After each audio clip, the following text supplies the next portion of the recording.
So now that we created our Walletly campaign for the stamp card, it's time to create the stamp card itself. And again, as with previous videos, I already pre-created this flow so I can easily walk you through it. But the setup is basically the same up till the point where we are going to create the stamp card. So we're going to ask if they are ready to get started. And then we are going to check if we have the email. If not, we're going to ask for it. And same for the phone. So if we have the phone, no need to give it again. And otherwise, just ask for the phone number. Then we are going to go where the magic happens. So we're going to give the loyalty card or the stamp card.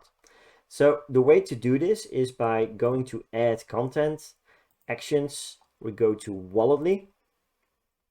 From here, we're going to add a campaign. And the campaign is Walletly Live Stamp Card because we created this the last time, right?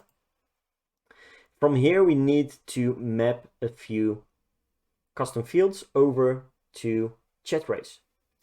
So in order to do that, I already pre-created them. So I will just go with code and I will have the stamp code. Same goes for the ID. I already have the stamp ID, and for the URL, I have the same as well. So once done, just press save and you now have the action to create the Walletly stamp card. So let's drag this a little bit up. So we're going to give the Walletly stamp card and then going to wait for 5 seconds so this action can be fully executed, and then we're going to provide the card itself inside of a button. So as you can see, the button is an open website type. So let's just clear it so you can see how it works. Going to select open website. And from here, we're just going to use the URL where we saved the URL of the stamp card to. And in this case, it's the stamp_URL.